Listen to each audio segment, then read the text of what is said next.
আল্লাহ বলছেন আমি আল্লাহর প্রতি যারা জীবন দেয় এদেরকে তোমরা মৃত বলে ধারণা করিও না, বাল আহিয়া, এরা হলো জিন্দা। শুধু জিন্দা নয়, ওই প্রেমিকরা কবরের ভিতরে জান্নাতি রিজিক পাইতেছে।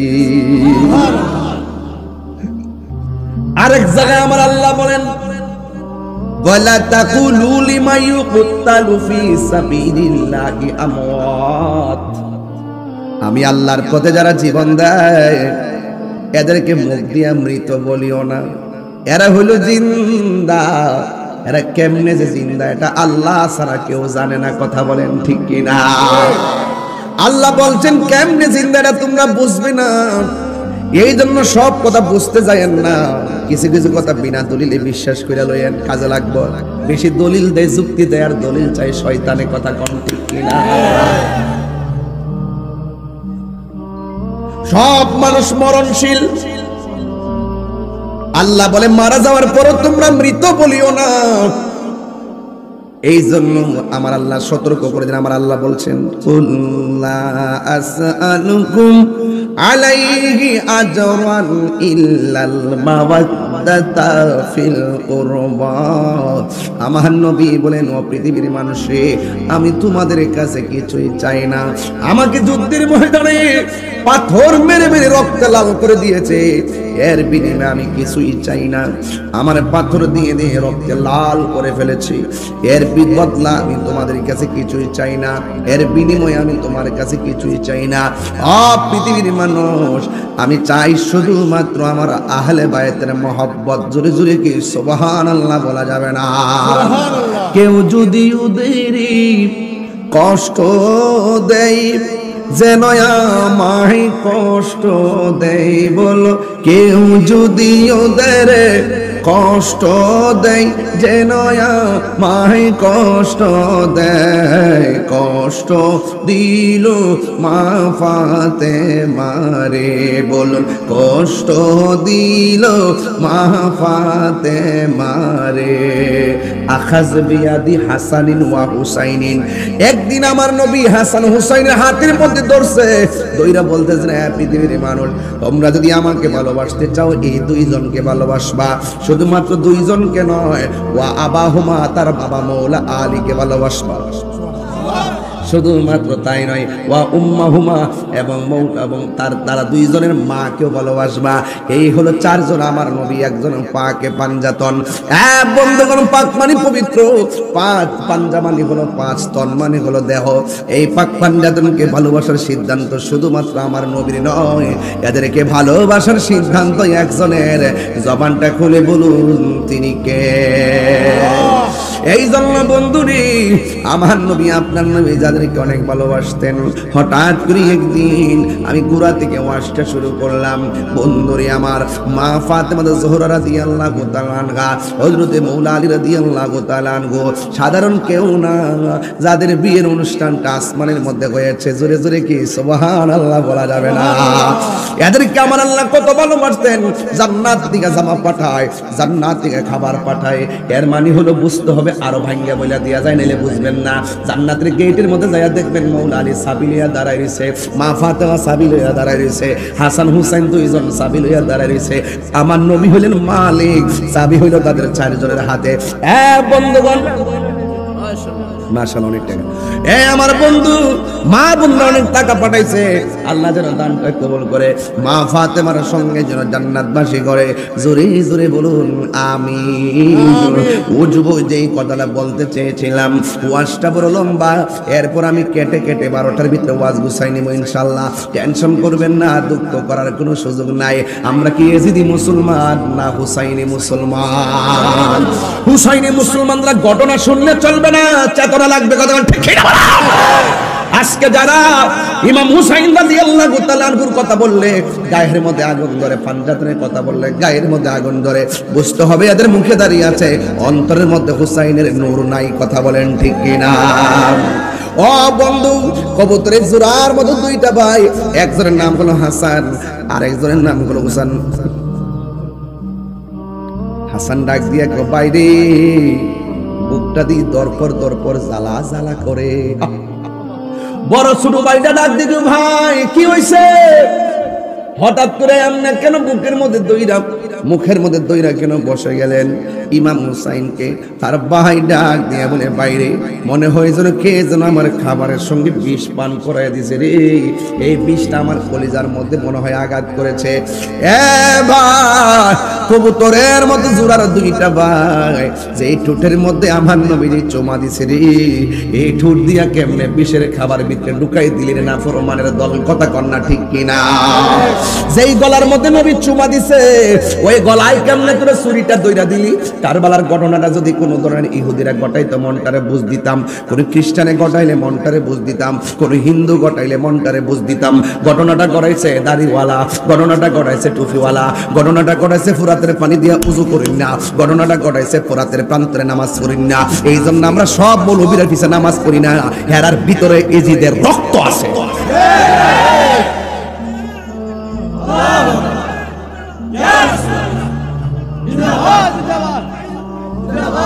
আল্লাহু আকবার বলো কেন? ফতোয়া সানমিয়া ফতোয়া। আবার কোন যে আমরা মিলি না কিলকে মিলতাম কেন? যার সাথে আকীদার দ্বন্দ্ব, তার আকীদা ঠিক না, তার সঙ্গে কোনোদিন ঐক্য হতে পারে না। কথা পরিষ্কার। ঘটনা কি ইহুদিরা করাইছে? না, খ্রিস্টানরা করাইছে। বুঝতে দেন এর ধর্মে মিল নাই, হয়তো কাজটা করাইছে। দাড়িওয়ালা টুপিওয়ালা পুরা নামাজে টামাজে আজানে একামাতে নমুনায় সমুনায় রঙে ডঙ্গে কোনো দিকটা কমতি নয়। এরপর ইমামে আলী মুকাবের গলার মধ্যে ছুরি চালায়। মনটা কি মেয়ে মানেও? মনটা মানে কোন যে সেতি কি লেগে সে তার কাম করছেন যেতাম না। আল্লাহ বাঁচাইছে, যদি এই মুহূর্তে কারবালা হইতো, পুরো আপনার বাড়ি আমার বাড়ি যা আছে সব বেচছে বিমান দিয়ে উড়াইয়া ভানি নিলাম বলে, আমার সাথে লাড়ি লগি টুকে বইটা মোটা লয়ে দিলাম বলে, যাই আসে একবার তলোয়ার দিয়ে এই মুনাফিক গুলার সাইজ করে নিলাম বলে।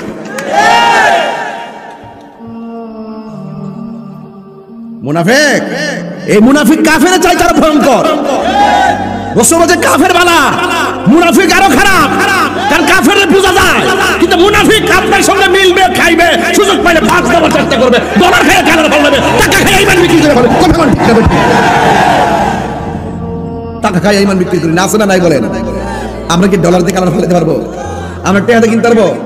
কত হাই হয়ে যাইতেছে বর্তমানে আমার কাছে, কত যে ফোন দিতেছে, হুজুর আমি বলে বাবা রে আমার শেয়ার দরকার নাই, আমরা মদিনার দরকার। ভালোবাসার ও আসতে যদি বাইরে জায়গায় শুরু দিব, ভালোবাসার সাইকারি কথা বেশি সারা রাত পুরো ওয়াজ করতাম, বুঝছেন নি? কি ওয়াজ শিখছে মাশাআল্লাহ। ভালোবাসার জায়গা মদিনা, ভালো লাগার, এর মুখ বন্ধ করে বলেছে না, এমনি সারিছে আর লড়তেছে বলে আমরা তালে হের ভাবে না আছে, আর নিজে করতে আওয়াজ করেন। ভালোবাসার জায়গা মদিনা, ভালো লাগার, এমন আওয়াজটা পাচ্ছিনি? ভালোবাসার জায়গা মদিনা, ভালো লাগার জায়গা মদিনা, এত সুন্দর জায়গা কোথাও দেখি না, এত সুন্দর জায়গা কোথাও দেখি না, সাজিয়েছেন দয়াল রব্বানা, ভালোবাসার জায়গা মদিনা। বলো আহা, ভালোবাসার জায়গা মদিনা, ভালো। একদিন কবরে যাব, কেউ তো যাবে না, একদিন কবরে যাব, কেউ তো যাবে না, যাবে না আমার শাহে মদিনা, যাবে না আমার ভালোবাসার জায়গা মদিনা। বলুন ভালোবাসার জায়গা মদিনা, ভালোবাসার জায়গা মদিনা, ভালো লাগার জায়গা মদিনা। যতই দরুদ পড়ি তৃপ্তি মিটে না, যতই দরুদ পড়ি তৃপ্তি মিটে না, আশেক ছাড়া অন্যে বুঝে না, প্রেমিক ছাড়া অন্যে বুঝে না। ভালোবাসার জায়গা মদিনা, বলো ভালো, আহা ভালোবাসার জায়গা মদিনা, ভালো লাগার জায়গা মদিনা, বলো ভালোবাসার,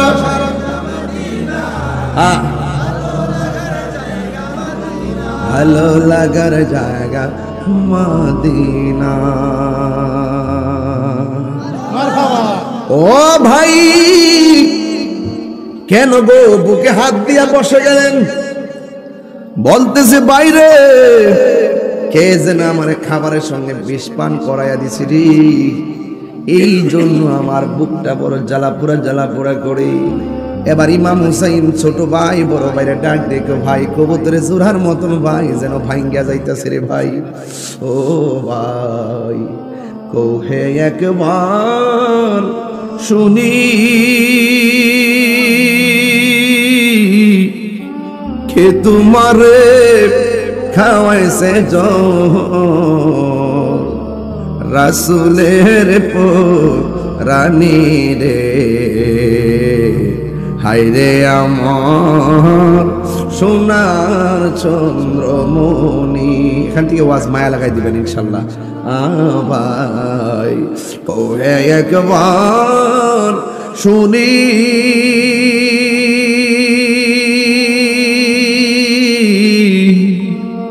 কে তোমারে খাওয়াইছে রাসূলের রানী রে, হায়রে আমার সোনার চন্দ্রমণি। ছোট ভাই কয় বড় ভাই রে, ও ভাই কেমনে যাও চলিয়া আজকে থেকে কান্দি আমি বাইহারা ইয়ারে, হায়রে আমার সোনা চন্দ্রমণি। আল্লাহ বলে অজিবরাইল যাও না রে চলিয়া 70,000 ফেরেশতা নামাও জানাজার লাগিয়া রে, হায়রে আমার সোনার চন্দ্রমণি। একটা জবান বন্ধ রাখবেন না, জবানটা খুলে বলেন না আল্লাহু আকবার। নাই নাই কবুতরের জোড়ার মতো ভাই ইমাম হাসান দুনিয়াতে নাই। এবার ইমাম হুসাইন একা, হুসাইন রাদিয়াল্লাহু তাআলা আনহুকে তারা মারার জন্য, নবীর বংশ ধ্বংস করে দেওয়ার জন্য ওরা নীল নকশা এঁকেছে। আল্লাহ রাব্বুল আলামিন প্রত্যেকটা মানুষের অন্তরের খবর জানে কি জানে না। ওই কুফা নগর থেকে চিঠি পাঠাইছে, হুসাইন ঘাবড়াবেন না, আপনি আসুন, আপনি আসলে আপনার কাছে আমরা বায়াতে রাসূল গ্রহণ করব। ইমাম হুসাইন রাদিয়াল্লাহু তাআলা মুরব্বীদেরকে নিয়ে বসলেন। মুরব্বীরা বললেন, হুসাইন আমরা কুফাবাসীর একটা অবস্থার অভিজ্ঞতা আছে, এদের হাতের লেখা অনেক সুন্দর, কিন্তু তাদের মুখ, তাদের তলোয়ারের ব্যবহার ভালো না। এর মানে হলো এদের মুখের কথা অনেক সুন্দর, অন্তর ভালো না। যার মত মুখের কথা সুন্দর, অন্তর ভালো না, এদেরকে বলা হয় মুনাফিক। কথা বলেন এরা মুনাফিক। এবার ইমাম হুসাইন ডাক দিয়ে, ও মুরব্বী সমাজ, তাইলে একটা কাজ করি, আমরা একটা প্রতিনিধি টিম পাঠাই। ইমাম মুসলিম ইবনে আকিলকে বলল, আপনি যাবেন, যাওয়ার পরে আপনি গিয়ে দেখবেন তাদের কি অবস্থা। কিন্তু এই জায়গার মধ্যে দুইটা পার্ট আছে, একটা হলো ইবনে জিয়াদের এরিয়া, আরেকটা হলো আরেকটা গভর্নরের এরিয়া। মুসলিম ইবনে আকিল ওই গভর্নর, যে গভর্নরের এরিয়াটা ভালো ছিল, ওই জায়গায় গিয়া ঢুকছে। কিন্তু ঢুকার পরে দেখলো রে বাবা, যাওয়ার সময় দুইটা সন্তান ছিল, একটার নাম হলো মুহাম্মদ আর একটার নাম হলো ইব্রাহিম। দুইজনে ডাক দিয়ে কয়, ও বাবা আপনি একলা যাবেন, আমরা দুই ভাই আপনার সঙ্গে যাবো। এবার দুইটা সন্তানকে নিয়ে গেলেন। নেওয়ার পরে যখন ইমাম মুসলিম গেল, ওই কুফায় যাইতে দেরি, হাজার হাজার মানুষ তারা বায়াত গ্রহণ করতে দেরি করে নাই। সাথে সাথে রাত্রিবেলা কাগজের মধ্যে চিঠি লিখে ফেলাইছে, হুসাইন আপনি আসেন তাড়াতাড়ি। আমারে পাইয়াই তারা যেইভাবে মহব্বত দেখাইছে, আপনারে পাইলে তো আপনার জন্য তারা জীবনটা দিয়ে দিবে। বাস চিঠি পাঠাইয়া দিছে। এই দিক দিয়া বায়াতের খবর ইবনে জিয়াদের কাছে যখন গেল, যাওয়ার পরে তখন সে ঘোষণা করলো ইমাম হুসাইনের প্রতিনিধি আসছে এলাকায়, কিন্তু এর অনেক দলে দলে দলে দলে তারা হাতে বায়াত হয়ে গেছে। এখন কি করতে হবে? ওই আজকে রাতের ভিতরে বায়াত প্রত্যাখ্যান করা লাগবে। যদি বায়াতটা প্রত্যাখ্যান না করে তাইলে আমি ইবনে জিয়াদের তলোয়ার থেকে কেউ রেহাই পাবে না। এই কথা যখন ঘোষণা করে দিল, সবগুলা মানুষ ডরায় গেছে। ডরায়া যাওয়ার পর ইমাম মুসলিম ওনার দুইটা সন্তানকে এক ঘরের মধ্যে শোয়াইলেন, আর তিনি ওয়াক্তের নামাজের মধ্যে চলে গেলেন। যাওয়ার পরে একটা দিনও পার হইতে পারে নাই। পরের দিন যাইয়া দেখে ফজরের নামাজে মানুষ ছিল একদম মসজিদ ভর্তি। দেখলো যে বারান্দার মানুষ নাই। জোহরের নামাজ গেল, দেখে মসজিদ অর্ধেক নাই। আসরের নামাজ গেল, দেখে সামনের 3 কাতার নাই। মাগরিবের নামাজ গেল, এরপরে দেখে যে 1 কাতার ভালো করে হয় না।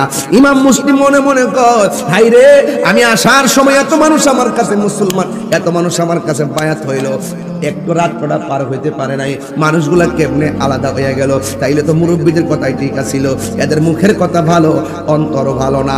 এই কথা বলার পরে তিনি রাতের বেলা এশারের নামাজ পড়া ঘরের মধ্যে চিন্তা করতেছে। আর এই দিক দিয়ে ইবনে জিয়াদ বলতেছে, এই দেশের মধ্যে ইমাম মুসলিম যে আসছে তার কাছে বায়াত হয়েছে, আমাদের উদ্দেশ্য তো ভিন্ন। এখন যেই কোনো ভাবে ইমাম মুসলিমকে আটকায় রাখতে হবে, না হয়ে শেষ করে দিতে হবে। কিন্তু দেখা গেল না, তাকে কোনোভাবে যাইতে দেওয়া হবে না। এবার একটা ঘোষণা করলেন, তোমাদের মধ্যে কে আসো, তোমাদের মধ্যে কে আসো ইমাম মুসলিমকে আমার কাছে এনে দিতে পারবে, তার দুইটা সন্তানকে এনে দিতে পারবে।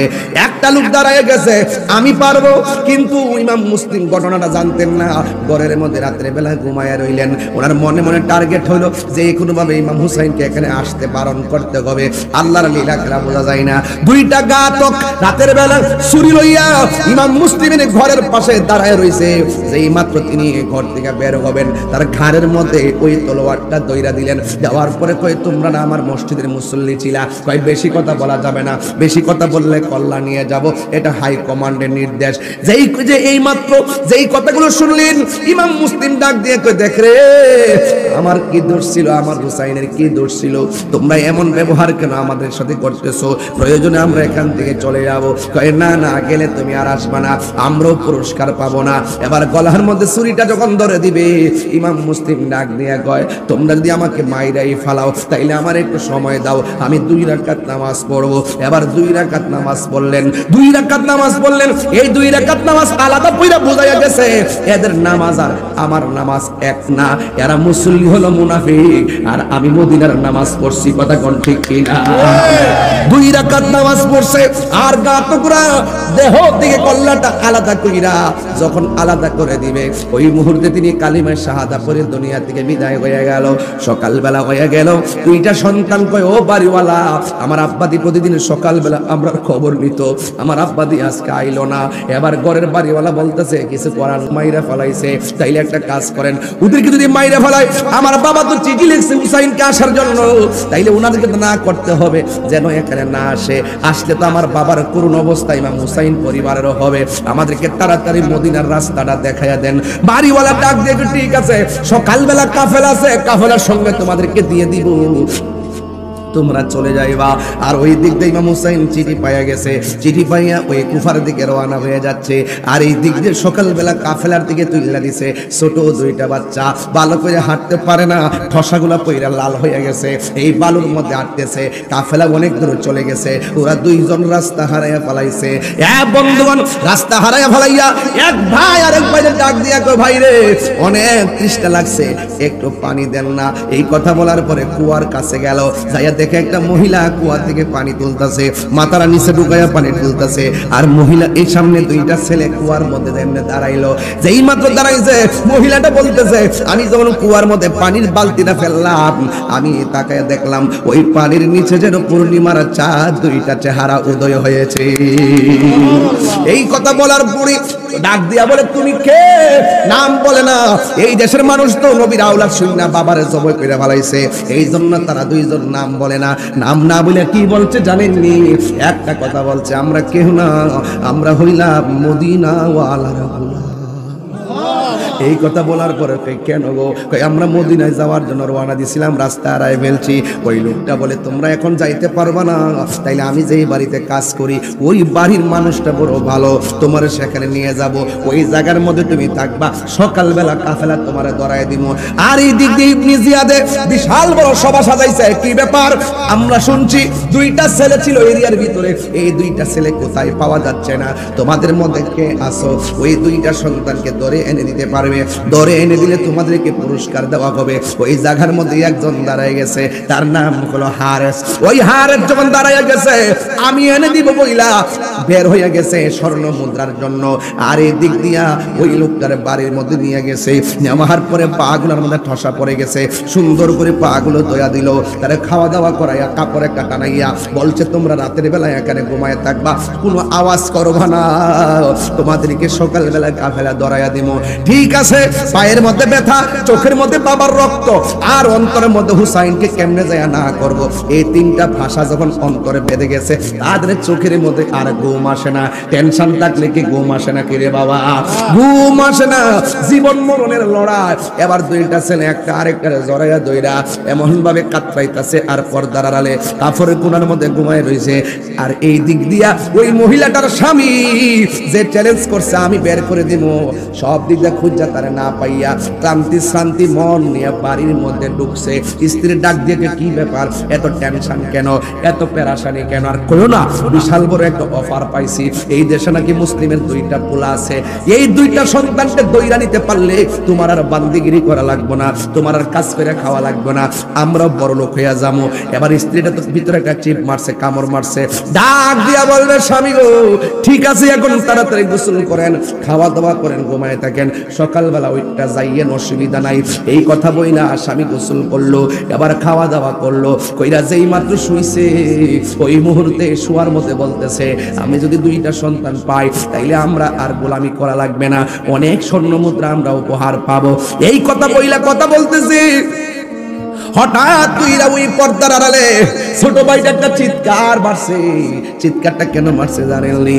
ইমাম মুসলিম রে স্বপ্নে দেখতেছে, এক সন্তান স্বপ্নে দেখতেছে, গলা কাটা লইয়া দুইটা হাত এনে বাড়ায় কাইরে ফুতা, বাপের গলা কাটা রক্ত স্বপ্নে যখন দেখলো, ঘুম থেকে লাফ মাইরা উঠা গেছে। উঠার পরে ভাই একটা আরেকটারে কবুতরের জোড়ার মতো ধরে বাইরে কি দেখলাম। এবার স্বামীটা ডাক দিয়ে কি ব্যাপার, আমার ঘরের মধ্যে বাচ্চার কান্নার আওয়াজ কোথায় থেকে আসে? না না না এমনিতে শুয়ে থাকেন। এবার ফাল দিয়ে উঠতে গেছে। কথায় আছে লোভে পাপ, পাপে মৃত্যু, লোভে ফইরা গেলে কোন না কোনো চিহ্ন রাখা যায়, কথা কোন ঠিক না বেঠি? এবার ঘুম থেকে উঠতে গেছে, লাফ দিয়ে উঠতে কি ব্যাপার, আমার ঘরের মধ্যে বাচ্চার আওয়াজ কেন? এবার ঘরের কোনা খুঁজে বাহিরে খুঁজে খুঁজা হঠাৎ করে ভিতরে দুইটা থেকে একটা কাপড় টানানো, কাপড়টা নামাইয়া দেখে দুইটা সন্তান একটা আরেকটারে একেবারে আঞ্জামাইরা দইরা কবুতরের বাচ্চার মতন কাঁপতে কাঁপতে শুরু করছে। কেন জানেননি? কারণ বাচ্চার দুইটা পায়ের মধ্যে হলো ঠসা পড়ে আছে, ব্যথার শেষ নাই। ওরা সুন্দর করে একজন আরেকজন দইরা কয় কি ব্যাপার, এই সন্তান এখানে কেমনে আইলো? স্ত্রীর লাভ দিয়া যে স্বামীর পায়ের মধ্যে ধরলেন, ওকে আমার সাইরা দেয়। এবার সন্তানের মাথার চুলের মধ্যে ধরলো। ছোট ভাইটা ডাক দিয়ে তো বাইরে আমার মা দি কত সুন্দর করে চুল আশ্রয় দিছে, কে আমার চোখের চুলের মধ্যে এমনি টান্ডা ধরছে? ও ভাই তাকায়া দেখে নির্মম নির্দয়ী মানুষ দুইটা একটা টান্ডা ঘর থেকে বের করছে। এবার স্ত্রী ডাক দিয়ে কয় স্বামী গো, ও স্বামী আপনি এমন ভাবে তাদের প্রতি আচরণ করবেন না, এরা ছোট মানুষ বুঝে না, এদের সঙ্গে এমন আচরণ করবেন না। এবার তাদেরকে লাফ মাইরা মাটির মধ্যে ফালাইয়া এবার গলার মধ্যে যেন ছুরি চালাইয়া চালায়া দেওয়ার জন্য উপক্রম হলো। দুইটা ভাই আর বুঝতে দেরি না, ডাক দিয়ে কয়, হে আল্লাহর বান্দা, আপনি আমাদের কেমন ভাবে কেন ধরলেন? কয়, তোমাদের কি তো আমার দরকার? আমি অনেক অনেক স্বর্ণ মুদ্রা পাবো, অনেক ধরনের অর্থ পাবো, তোমাকেই তো আমরা খুঁজতেছি। এই কথা বলার পরে একবার চেহারার দিকে তাকায়, ভাই রে, বাবার যেই দশা হইছে আমরারও সেই দশা হইবে, কি করতে পারি? এবার একটা ভাই ডাক দিয়ে বলে, হারে আমরা রে মায়ের অসুবিধা নাই, আমরা কথা এক বলবো, কাজও এক করবো, আমরা একটু সুযোগ দেন, হুসাইন রেজা না করবো যেন এখানে না আসে। এই কথাটা পৌঁছাইয়া আমরা দুই ভাই আবার আপনার কাছে আসবো, আসলে যা করেন তা কইরেন। ওই হারেস ডাক দিয়ে বলে, না না, তোমার বাবারও শেষ করে ফেলা হয়েছে, তোমার বাবাকেও যাইতে দেওয়া হয় না, তোমাদের দুইজনকেও যাইতে দেওয়া হবে না, তোমরা গেলে আর ফিরে আসবে না, তোমরা গেলে আর ফিরে আসবে না। এই কথা বলার পরে দুইটা ভাই কয়, নবীর আওলাদারা কোনোদিনই প্রতারণা করে না, নবীর আওলাদারা কোনোদিন দুই নম্বরই করে না, মুনাফিকি করে না, আমরা সুযোগ দেন একটু হুসাইনরে বলে দিয়ে আসবো। কয়, না না না না, তোমরা গেলে আমি হাতছাড়া হইয়া যাব। এই কথা বলার পর লাফ মাইরা ধাক্কা মাইরা ফালাইয়া দিছে। বড় ভাইয়ের গলার মধ্যে ছুরিটা চালাইতে গেছে। এবার বড় ভাইটা ডাক, ছোট ভাইটা ডাক দিয়া কয়, এ আল্লাহর বান্দা, তুমি কেমনে ভাবছো ছোট ভাইয়ের সামনে বড় ভাইয়ের গলার মধ্যে ছুরি চালাইবা? ছুরি যদি চালাইবা আমার গলার মধ্যে ছুরিটা চালাও। এবার ছোট ভাইটার গলার মধ্যে ছুরি চালাইতে গেল। বড় ভাইটা ডাক দিয়া কয়, আমার আব্বা নাই, এই ছোট ভাইটা আমার কাছে আমানত, আমার সামনে আমার ভাইয়ের গলার মধ্যে ছুরি চালাইবা আমি কোনোদিন মানতে পারবো না রে, কোনোদিন মানতে পারবো না। ভাই বড় ধন, রক্তের বাদত, কোনোদিন আমি মানতে পারবো না। দুইটা ভাই সমান সমান মাটির মধ্যে পড়ে গেছি। ছুরি যদি চালাইবা দুইজনের গলার মধ্যে একতালে ছুরি চালাও, যেন আমরা একসঙ্গে আল্লাহর কাছে চলে যেতে পারি। এই কথা বলার পরে গলার মধ্যে ছুরি চালাইতে দুটারে লাফ মারা পালাইলো। এবার বড় ভাই ছোট ভাইটা ডাক দিয়ে কয়, আমরা মারবা কোনো অসুবিধা নাই, একটু 2 রাকাত নামাজ পড়ার সুযোগ দাও। দেখছেন নি ইমাম মুসলিমও 2 রাকাত নামাজ পড়লো, এই দুইটা ছেলেও 2 রাকাত নামাজ পড়ে। একটু পরে হিসাব মিলাইয়া দেখবেন ইমাম হুসাইনও কারবালার জমিনে নামাজ পড়ছে। কেন জানেননি? বোঝাইয়া গেছে এদের নামাজ আর আমার নামাজ এক নামাজ না। ডাক দিয়া বলে, আমরা যদি মারবা তাইলে একটা কাজ করো, আমরা একসঙ্গে গলার মধ্যে ছুরি চালাও। এই কথা বলার পরে গলার মধ্যে ছুরি চালাইতে গেল। আমরা রেখে নামাজ পড়ার সুযোগ দাও। নামাজ পড়ার সুযোগ দিলেন। এবার কালিমা শাহাদা পুরা শুইয়া গেছে নির্দয়ার মতন। এই দুইজনকে ছোট বাচ্চাগুলোরে দেখছেন নি আলামতরা, বাচ্চাদের প্রতি পর্যন্ত তারা রেহাই করে নাই, নবীর বংশটারে শেষ করে দেওয়ার জন্য চক্রান্ত করলো। এটা নতুন না, এখনো দেখবেন নবীর প্রেমিক যারা দাবি করবেন আপনাদেরকে শহীদ ফারুকের মতন গড়ে ঢুকিয়া জব করি না বহুত এজিদ ডাইন পাশে বাম পাশে ঘুরতেছে। জোরে কোন ঠিক না বেটি? আল্লামা গাজী শের আকবর রেজভী হুজুর রাদিয়াল্লাহু তাআলা আনহুকে অনেক মাহফিলের মধ্যে দেখবেন ছুরি দিয়ে আঘাত করছে, সাথে ঘুরছে, বাঁয়ে ঘুরছে, বামে ঘুরছে, এমন ভাবে হককে স্তব্ধ করে দেওয়ার জন্য অনেক ষড়যন্ত্র কারবালা থেকে শুরু হয়েছে, এখনো আছে, কিয়ামত পর্যন্ত থাকবে। এরই মাঝে লড়াই করে যেতে হবে। কথা বলেন ঠিক কিনা? এই দিক দিয়ে ইমাম হুসাইন দল বল নিয়ে রওনা হইছে। ও বন্ধু বন্ধু রে, ওই কাফেলার মধ্যে একটা মেয়ে ছিল, এই মেয়েটা ছিল ইমাম মুসলিমের মেয়ে। এই মেয়েটারে একটু পরে পরে তিনি পানি পান করায়, তার মাথার মধ্যে পানি দিয়া দেয়। ইমাম মুসলিমের মেয়ে ডাক দিয়ে কয়, ইয়া হুসাইন, কোনদিন তো আপনি এমন ভাবে মায়া করেন নাই, আজকে কেন গো আমারে মায়া করতেছেন, আমারে পানি পান করাইতেছেন, আমার মাথার মধ্যে পানি দিয়ে দিতেছেন? আমার আব্বার কি কোনো সমস্যা হয়েছে কিনা গো? আমার আব্বার কি কোনো সমস্যা হয়েছে কিনা? বন্ধু, আপনারা জবান খুলে কোন ইমাম হুসাইনের চোখের পাওয়ার কম না বেশি? এই কথা বলতে বলতে হঠাৎ করে একটা কাফেলা আসছে।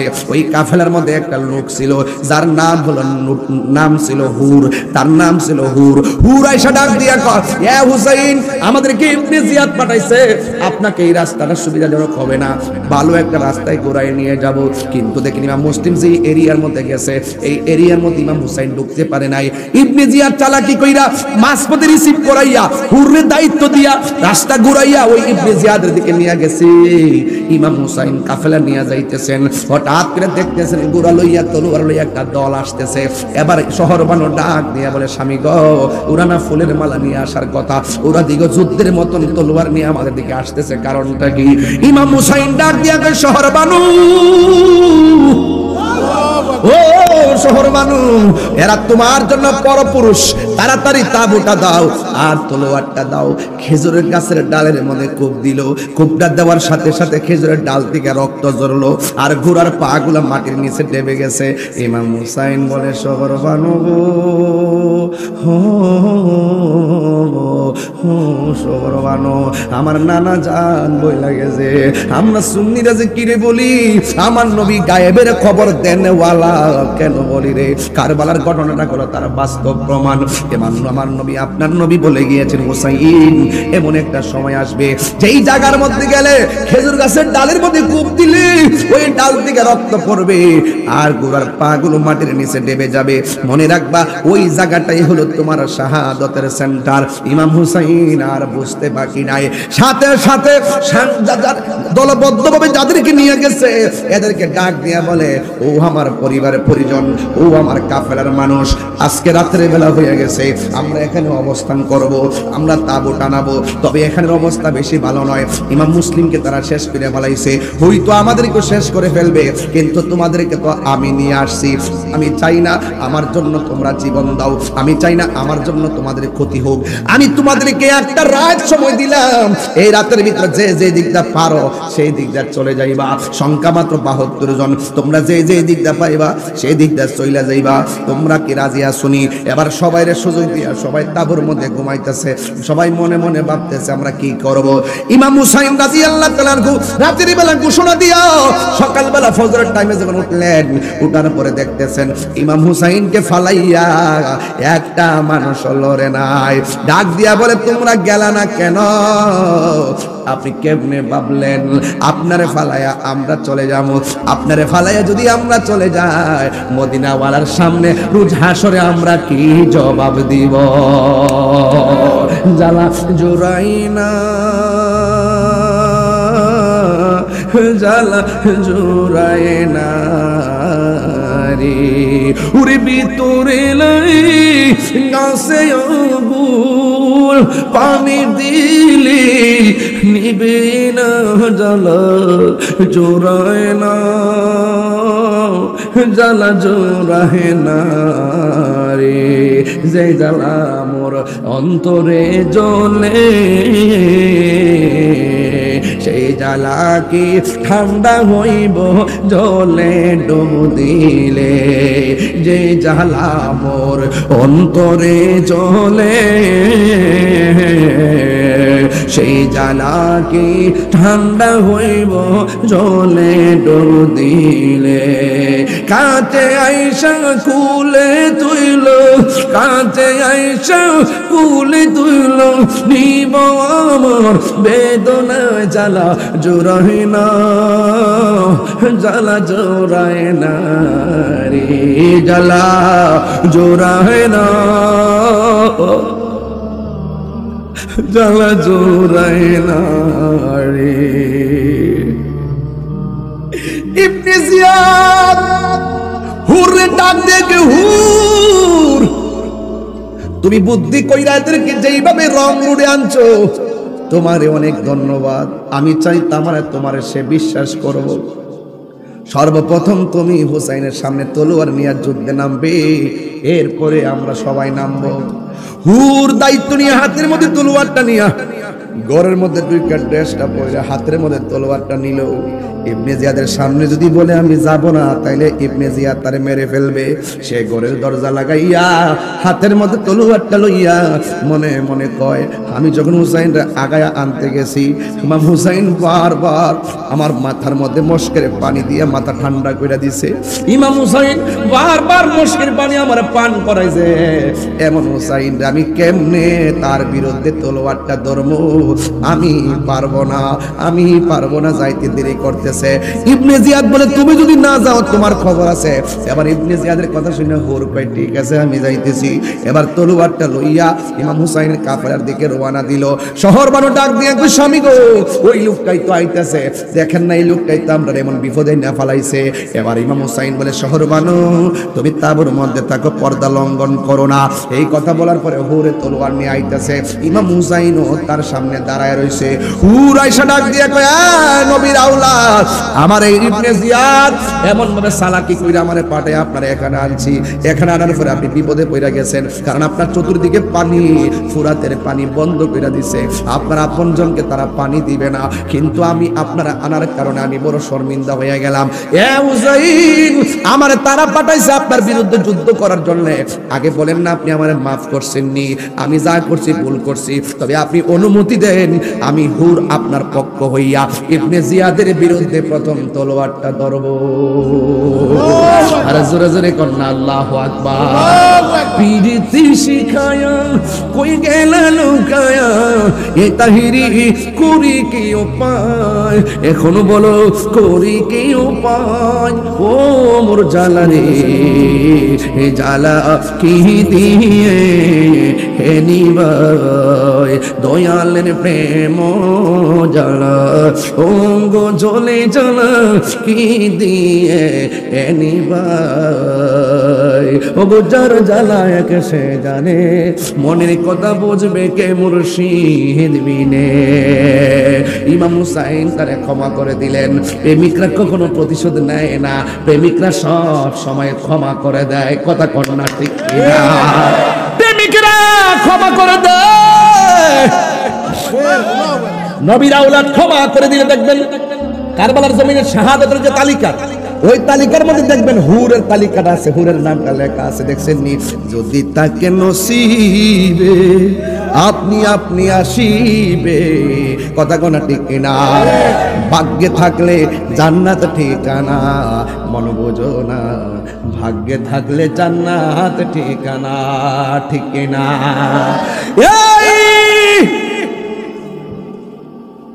বেশি লম্বা হয়ে যাচ্ছে,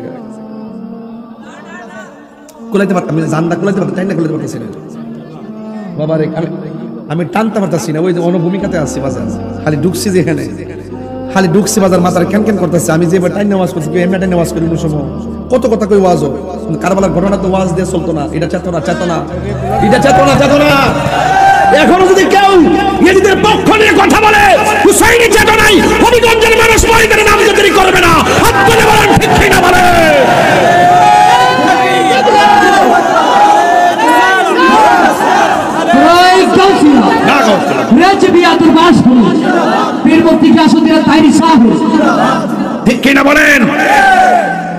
আমরা কাউকে ছাড় দিই না, আমাদের অন্তরে হুসাইনি চেতনা আছে না নাই? আমরা হুসাইনি মুসলমান। হুসাইনি মুসলমানরা কখনো লাল চক্ষুকে ভয় পায় না। বাঁচলে বাঁচার মতো বাঁচেন। মুনাফিকের জিন্দেগি 60 বছর দরকার নাই। ইমানদারের জিন্দেগি নিয়ে একদিন 60 দা মরে যান গা, আর ভালো কথা কোন ঠিক কিনা?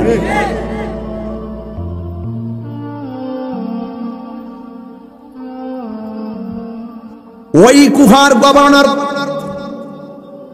ইবনে জিয়াদে আয়েশা কয়, হুসাইন এখনো সময় আছে, আমরা কর্তৃত্ব মেনে নাও। ইমামে হুসাইন রাদিয়াল্লাহু আনহু বলেন, তোমরা আমার দাওয়াত কইরা, তোমরা আমার কাছে ওয়াদা কইরা আমার আনছো, আইনা তোমরা এখন ওয়াদা ভঙ্গ করছো। তোমরা আমার নানার ডিকশনারিতে নাই, তোমরা মুনাফিক। তোমাদের সাথে প্রয়োজনে জীবন দিব, কিন্তু ঈমান দেওয়া যাবে, তোমাদের হাতে নানার আদর্শকে তুলে দেওয়া যাবে, দেওয়া যাবে না। তোমরা মুনাফিক। এই মুনাফিক আমাদের হবিগঞ্জে নাই।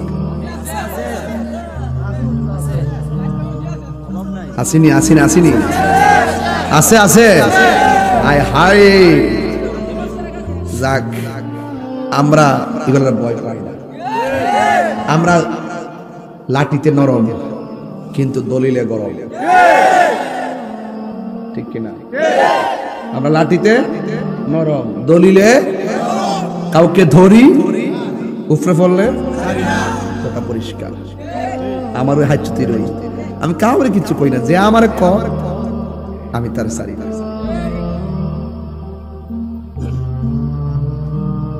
কষ্ট হচ্ছে আপনাদের?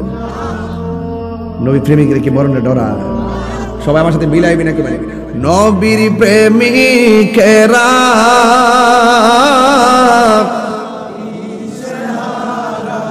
মরণের ভয়, প্রেম তো মরে না। নবীর প্রেমিকেরা দিশাহারা মরণের ভয়, প্রেম তো মরে না। হায়রে প্রেম করেছে আয়ুব নবী, তার প্রেমে রহিমা মিমি গো। হায়রে প্রেম করেছে আয়ুব নবী, তার প্রেমে রহিমা মিমি গো। ওরে 1800 কি রাখাইল তবু প্রেম তো ছাড়ে না, প্রেম তো মরে না। বলেন নবী প্রেমিক দিশাহারা মরণের ভয় করে না, প্রেম তো মরে না। হায়রে প্রেম করেছে ইব্রাহিম নবী, নমরুদের আগুনে ফেলি গো। ওরে আগুন হইল ফুল বাগিচা, ফসল নবীর জ্বলে না, প্রেম তো মরে না। নবীর প্রেমিকেরা মরণের ভয় করে না, প্রেম তো মরে না। একটা জবান বন্ধ রাখবেন না, মহব্বতে মায়ার সুরি বলুন সুবহানাল্লাহ। এ আমার যুবক ভাইরা গো, ও হবিগঞ্জের বাবা, ও আমার গ্রামের নামটা কি রে বাবা? হ্যাঁ বলবার চোখের বাবারা, এই আমার নিজামপুরের বাবারা, হবিগঞ্জের বাবারা, আপনাদের কাছে আমার কথা হলো ওয়াজটা শুধু শুনবেন না, চেতনা লালন করবেন। যদি সত্য মিথ্যা প্রতিষ্ঠার ক্ষেত্রে সত্য প্রতিষ্ঠার সংগ্রাম এসে যায়, কোনোদিন মাঠ থেকে পলায়ন করা যাবে না। মাঠে থাকবেন, প্রয়োজন রক্ত গেলেও এই রক্তই কথা বলবে কিয়ামত পর্যন্ত। কথা বলেন ঠিক কিনা? এরপর ইমাম মুসাইল ডাক দিয়া বলে, ইবনে জিয়াদ কেমনে পারলে আমি মাথা নত করব, জীবন দিব কিন্তু ঈমান দিব না। এই কথা বলার পরে একের পরে কাপন জনগণ, বিশেষ করে ইমাম হুসাইন রাদিয়াল্লাহু তাআলা আনহু বড় একটা সন্তান, এই কথাটা আমি সব জায়গায় বলি, আজকেও বলে দিয়া যায়।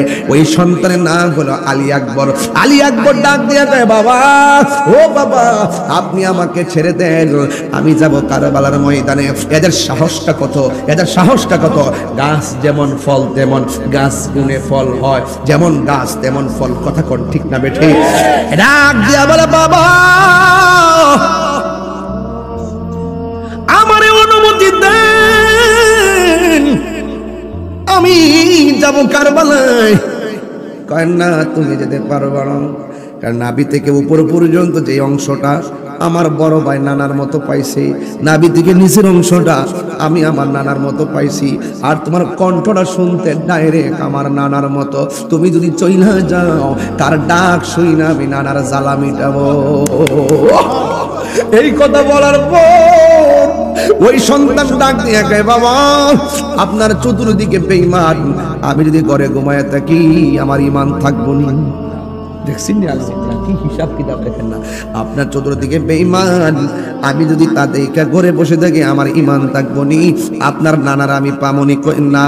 ও বাবা তাইলে অনুমতি দেন।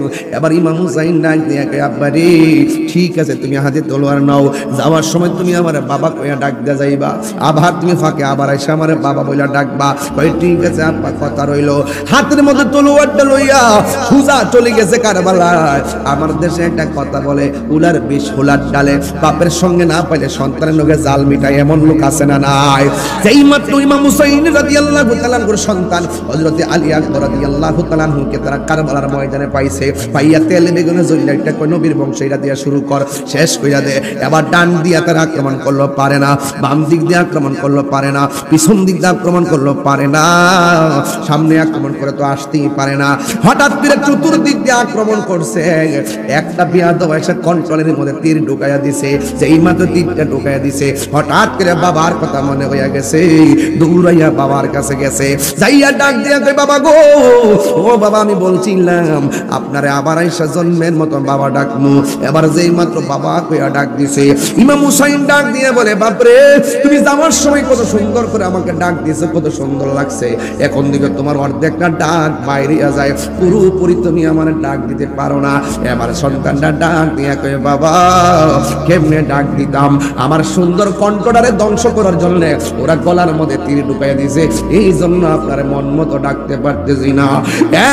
বাবা এখন যাই হইছে আমার তাড়াতাড়ি বিদায় দেন, আমি যাবো কারবালার ময়দানে, কারবালার শাহাদাতের পানি আমার জন্য অপেক্ষা করতেছি।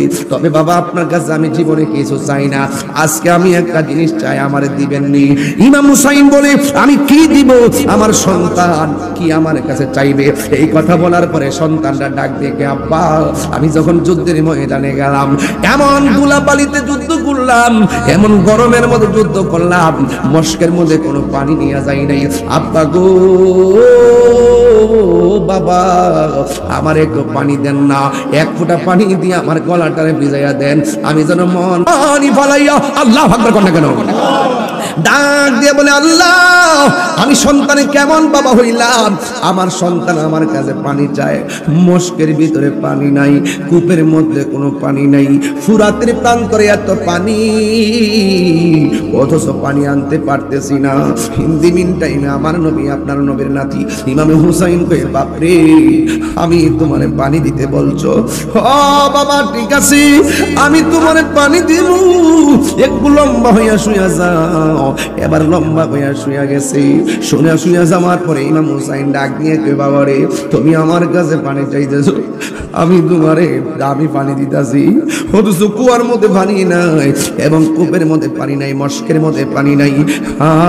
এবার সন্তানটারে যখন শোয়া দিল, ইমাম আলী আকবর মনে মনে ভাবতেছেন আমার বাবা মনে হয় আমার মুখের মধ্যে ফুরাতের পানি ডাইলা দিব, আর না হয় মস্কের ঠান্ডা পানি ডাইলা দিব। এই কথা বইলা মুখটারে হা করলো। ইমাম হুসাইনের সন্তান আলী আকবর বলে আমি আমার বাবার কাছে পানি চাইলাম, আর আমার বাবা আমার মুখের ভিতরে আমার আব্বার শুকনা জিহ্বাটা ঢুকাইয়া দিয়েছে, শুকনা জিহ্বাটা ঢুকাইয়া ডাক দিয়ে কয় বাবা আপনার আব্বা নাই দেখা আপনি পানি চাওয়ার কাউরে পাইলেন না, আমি আপনার কাছে পানি চাইছি অথচ আপনি আমারে পানি দিয়েছেন শুকনা জিহ্বা। ও আব্বা গো আর পানি লাগবে না গো, হাসান শহীদ জোহর কায়া হুসেন শহীদ রোলে, আকবর আজগর শহীদ হইল পানির কারণে, হাসান শহীদ জোহর হইয়া হুসেন শহীদ রোলে, আকবর আজগর তীর খাইল পানির কারণে। ওরে জয়নালকে বন্দি করিল, জয়নালকে করিল এজিদা শয়তানে রে গুণের ভাই, কারবালায় নিল তোমায় কে বলো ও গুণের ভাই, ভাই রে কারবালায় নিল তোমায় কে, গাছের পাতা ঝরে পড়ছে সখিনার কান্দনে, উড়ে গিয়েছিল প্রাণের কাশেম কারবালার ময়দানে, গাছের পাতা ঝরে পড়ছে সখিনার কান্দনে, উড়ে গিয়েছিল প্রাণের বলে কাশেম কারবালার ময়দানে ওরে আশার বাসা ভাঙ্গা দিল আশার ইয়াজিদ শয়তানে রে গুলের ভাই ভাই রে কারবালায় নিল তোমায় কে বলো রে গুলের ভাই ভাই রে কারবালায় নিল তোমায় কে কি আগুন লাগিল আল্লাহ কারবালার ময়দানে ওরে ফুরাতে নদী ঘেরাও করলো ইয়াজিদ শয়তানে ওরে কি আগুন গিলো আল্লাহ কারবালার ময়দানে ওরে ফুরাত নদী ঘেরাও করলো ইয়াজিদ শয়তানে ওরে জয়নালকে বন্দী করিল জয়নাল ইয়াজিদ শয়তানে রে গুলের ভাই ভাই রে কারবালায় নিল তোমায় কে বলো ও গুলের ভাই ভাই রে কারবালায় নিল তোমায় কে